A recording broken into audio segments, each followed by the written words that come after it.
중에 스승이 있고 항상 배울 점이 있다는 거. 그리고 만약에 저 사람이 하는 일이 못마땅하면 아, 내가 저런 행동을 하지 말아야지라는 것을 배울 수 있기 때문에 항상 배움을 자세를 가지고 살아가는 것이 가장 좋았고, 또 인간관계 갈등이 있을 때는 적절한 타이밍에 둘만의 소통을 통해서 풀어나가는 것이 되게 필요합니다. 왜냐하면 한 번 보고 안 볼 사람이 아니라 직장에서는 계속 마주치고 볼 수밖에 없는 사람이기 때문에 감정을 풀어가면서 또 조율하면서 가야 되는 어떤 작은 용기 같은 것들도 필요했던 것 같습니다. 그래서 기본기에 충실하자. 기본기는 아까 말한 것 같이 수면, 식사, 운동, 약 관리, 운동, 규칙적인 생활 패턴을 갖는 거. 같은 시간에 일어나는 거, 뭐 이런 기본적인 것이 돼야지 신체 건강이 될 때 또 정신 건강이 되고, 정신 건강이 될 때 뇌가 건강해집니다. 그리고 술, 담배 같은 부정적인 음식은 대체로 안 먹는 게 좋습니다. 제가 22살, 이제 3살 마지막 입원인데, 그때 마지막 입원할 때 술과 담배를 하다가 재발을 하는 바람에, 아, 다시는 이제 좋지 않는 걸 하지 말아야겠다 해서, 그때 이제 금연과 금주를 하고 지금까지 이제 약을 안 먹고 생활을 하고 있습니다. 그래서 이제 병원 외래는 착실히 다니면서 혹시나 기분 변화나 수면 변화의 이상이 있을 때는 약을 증량해서 이렇게 약을 추가해서 먹고, 또 이렇게 의사 선생님에게 솔직하게 얘기하는 게 좋습니다. 보통 외래를 갈 때 의사 선생님 처음에는 그 가족의 역할이 되게 중요한데, 어머니가 처음에 이제 외래 갈 때 같이 가줬습니다. 그래서 뒷자리에 앉아서 제가 어떤 말을 하는지 얘기하다가 의사 선생님한테 더 가족 입장에서 얘기를 해주고 이렇게 나왔거든요. 당사자가 자기의 상태를 잘 모를 때는 가족이 동행을 해서 외래를 같이 가주는 것도 약물 조절에 도움이 되고, 또 정확히 판단할 수 있는 잣대가 되기 때문에 도움이 되고, 그 다음부터 이제 상태가 괜찮거나 증상이 이제 없을 때는 당사자 혼자 가는 것도 괜찮습니다. 그래서 요령껏 가족이 이제 외래에 갈 때도 이제 좀 도움을 줘야 되고, 가족의 역할이 되게 중요하거든요. 그래서 평소에 당사자하고 잘 지내는 것이 이런 모든 것을 할 수 있게 됩니다. 대부분 당사자와의 관계가 좋지가 않아서 정말 도움이 필요할 때 가족들이 도움이 안 되는 경우가 있습니다. 그건 어떻게 보면 당사자 가족이 평소에 갈등 상황이 너무 크기 때문에 당사자가 가족을 거부하는 경우도 많이 있거든요. 그리고 그렇게 되면 입원 치료도 힘들어지고 도움이 필요할 때 가족이 역할을 못 해주는 상황이 됩니다. 그러니까 평소에 의사소통의 변화와 가족이, 당사자가 생각할 때 우리 가족은 나를 돕는 사람이다. 병원을 시킬 때도, 병원에 입원을 시킬 때도, 나를 쉬게 하고 또 치료받게 하기 위해서 가족이 하구나. 이런 긍정적인 입장이 되기 위해서는 평소에 가족이 당사자를 대하는 태도가 더 인격적이고 더 배려하고 소통하는 쪽으로 가야 되지 않을까 싶습니다. 그리고 당사자가 정신건강복지센터나 정신재활시설을 이용하는 것이 정말 유익하기 때문에 이런 이용시설이나 주거시설들, 공동생활가정, 그룹홈 같은 것들도 같이 이용하면서 여러 가지 이제 재활의 단계를 같이 걸어가면 되게 좋다고 생각합니다. 그리고 스트레스 해소법, 자기만의 스트레스 해소법이 있어야 됩니다. 저 같은 경우에는 운동, 음악 듣기, 음악 감상, 그 다음에 또 글쓰기, 그 다음에 또 산책하기, 자전거 타기, 그리고 뭐 댄스, 태권도, 그리고 또 수영, 뭐 여러 가지를 갖고 있습니다. 그러니까 혼자 할 수 있는 운동, 그리고 같이 할 수 있는 운동, 여러 가지 측면을 같이 해놓으면 되게 유익을 하거든요. 그래서 각 자기만이 뭔가 했을 때 이게 마음이 시원하고 잘 풀리는 그런 부분이 있을 수가 있습니다. 그런 자기만의 스트레스 해소법은 다 다르거든요. 만약에 자기가 어떤 걸 했을 때 기분이 좋거나 또 편안하거나, 물론 뭐 나쁜 쪽에 그런 것을 하라는 것이 아니라 건전하게 풀 수 있는 방법을 찾는 것이 되게 좋습니다. 뭐 유튜브나 좋은 글을 보거나 아니면 뭐 TV에 뭐 재밌는 프로도 물론 볼 수도 있고, 자기가 좋아하는 취미들을 뭐 해서 취미 활동하는 것도 되게 좋은 것 같습니다. 그리고 이제 알바나 일을 하면서 찾아서 하다 보면, 일은 종합 예술입니다. 일을 하다 보면 인간관계와 일의 업무를 배움으로 인해서 사회 기능이 좋아지고요. 조현병 같은 경우에는 양성증상 외에도 음성증상으로 인해서 사회기능이 되게 저하되고 인지력이 떨어지거든요. 반드시 상담치료나 공동체 생활과 그리고 일을 통한 재활이 필요합니다. 쉬운 일부터 찾아서 하는 겁니다.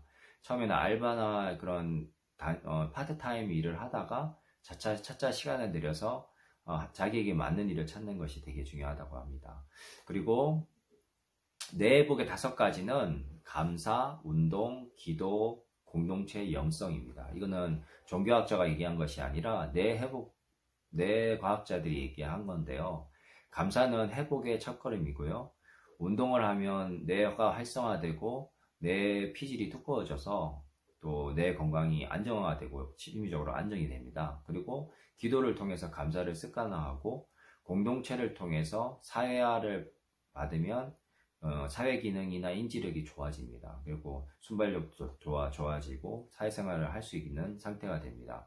제가 섬기는 이제 다리다쿰이나 회복의 등대에 있는 회원들, 당사자분들, 가족들은 굉장히 회복이 많이 되어서 거의 다 직장생활을 많이 하고 있고 자격증 준비를 하거나 또 직장생활을 잘 하고 있거든요. 그까지 되기까지 뭐 엄청난 우여곡절이나 수많은 입원 그런 상황도 있었고 그걸 잘 헤쳐나감으로 인해서 병식이 생김으로 인해서 재활을 해서 지역사회로 이제 돌아오게 됐는데 그 과정은 눈물 겹도록 정말 고생을 많이 했습니다. 그렇지만 이제 건강에 가장 기본되는 이런 당사자가 해야 될 일들을 차차 하다 보면 회복의 길로 갈 수 있다는 것을 말씀드리고 싶습니다. 많은 젊은이들이 왔고 또 일자리를 찾아갔고 또 직업 재활도 하고 자기 재기도 해서 이렇게 열심히 생활하고 있는 청년들 많이 있습니다. 예. 그 다음에 이제 관계는 회복의 힘이다. 저기 인간관계에서 오는 그런 스트레스가 그거를 잘 관리할 수 있으면 도리어 그 스트레스가 자기 성장의 어떤 바탕이 될 수가 있는데 그것을 감당하지 못하면 그게 이제 질병이나 재발로 연결이 되는데요. 심리적인 지지를 해주는 분들이 주변에 있는 것이 되게 중요합니다. 정서적인 안정감을 가지면 힘이 나고 안정이 되면 자기에게 주어진 일을 또 충실히 할 수 있고 집중을 할 수 있거든요. 그래서 서로가 친구가 되어주고 가족도 친구같이 이렇게 수평적인 관계로서 나아가는 것이 되게 좋습니다. 지시적이고 명령적인 것이 아니라 소통하고 친밀감을 갖고 가족 간에 또 예의를 지켜야 되거든요. 아무리 가족과 가족이 편하다고 해서 막말을 하거나 또 뭐 이렇게 함부로 이렇게 행동을 하거나 하면 또 이 예민한 당사자들은 상처를 받습니다. 그래서 이게 말에도 좀 배려를 하고 공감을 하고 경청을 하면서 여러 가지 그런 부분들을 좀 기다려주면서 격려하는 것이 되게 중요하고요.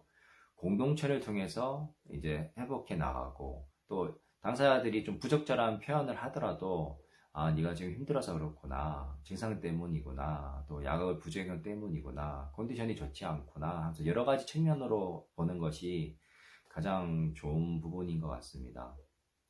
그래서 가족은 항상 든든한 조력자가 되어야 된다는 거 여러 측면으로서 가족들이 부분이고요. 그러면 이제 가족이 해야 될 일은 뭔가?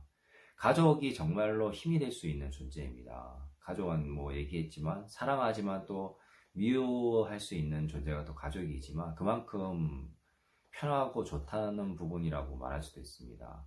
그럼 가족이 편안하고 좋은 사람으로 남아있기 위해서는 소통과 서로에 대한 이해와 공감이 필요합니다.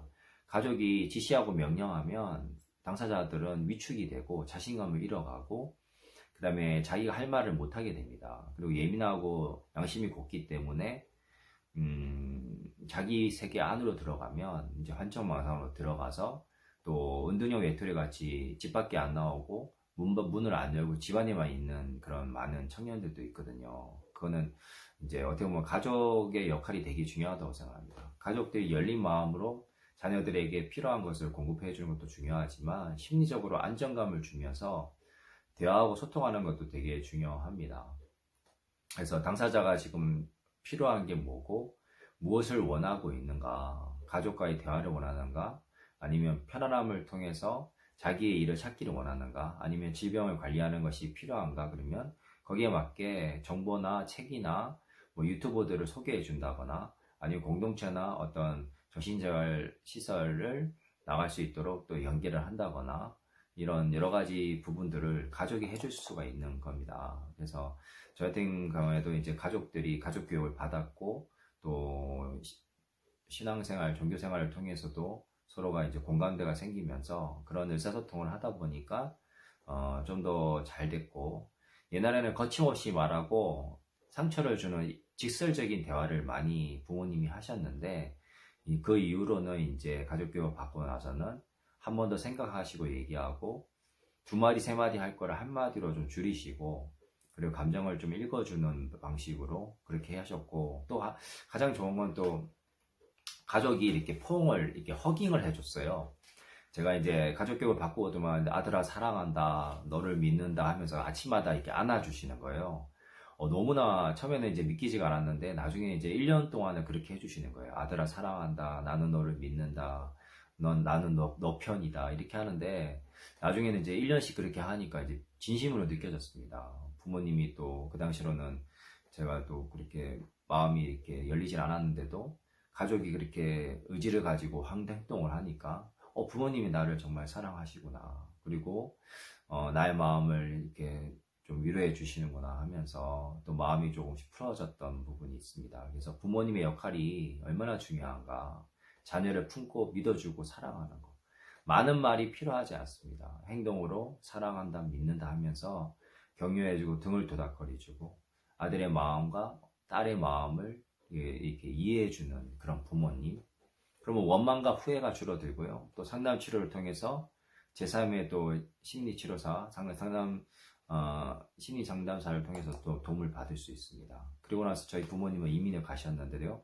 그래도 이민을 가셨어도 전화로 이렇게 통화를 하면서 항상 제 얘기를 들어주고 격려해 주면서 도닥거려 줬던 그런 부분들이 있었습니다. 그래서 가족 체계가 바뀌면 당사자가 바뀌고 또 당사자가 스스로 또 자기 할 일을 찾아서 하게 되다 보면 이렇게 가족과 당사자가 같이 유기적으로 회복 과정을 갈 수가 있습니다. 당사자는 재활의 과정에서 착실히 가고 자기 성찰을 하면서 자기 이해를 해야 나가는 부분들도 필요합니다. 그러면 적절한 약물 치료와 스트레스 관리를 잘한다면 누구든지 회복될 수 있습니다. 그래서 가족이 해야 될 일을 좀 더 얘기하자면 지시하고 다그치고 간섭하고 잔소리하기보다는 한 템포 기다려주고 편안함을 가지고 당사자들이 자율적으로 또 적절한 거리감을 두고 이렇게 할 수 있도록 스스로 할 수 있는 그런 얘기. 저희 어머니는 항상 그랬거든요. 아들아 너는 스스로도 잘할 수 있어. 너가 할 수 있을 거야. 잘할 수 있어. 이렇게 하면서 계속 격려하면서 모든 걸 스스로 할 수 있게끔 하는 부분들이 있었거든요. 그게 되게 도움이 많이 됐던 것 같습니다. 왜냐하면 어린 시절에 너무 과보를 받으면 제가 무언가를 선택하기가 되게 우유부단해지고 선택이 어려워집니다. 근데 이제 어른이 됐을 때는 스스로 선택하고 결정하고 거기에 책임을 지는 게 어른이기 때문에 그런 어른이 되어가는 과정이 필요하더라고요. 그리고 이제 부모님의 권위적인 태도를 내려놓으시고 그냥 믿어주고 기다려주고 그냥 사랑한다 그러고 공감하고 경청하고 지지하고 그 다음에 감정을 억압하거나 표출을 하는 것이 아니라 고백적인 소통 방식을 가지고 그리고 뭐 이렇게 이중 언어라는 게 있는데 나를 이렇게 받아줄 것 같으면서 이렇게 밀어내는 어떤 반대 성향의 말을 하는 경우가 보통 있습니다. 그리고 그 어머니의 표정, 아버지의 표정 이런 게 되게 중요한데 표정과 어떤 느낌들이 일치할 수 있는 것이 되게 중요합니다.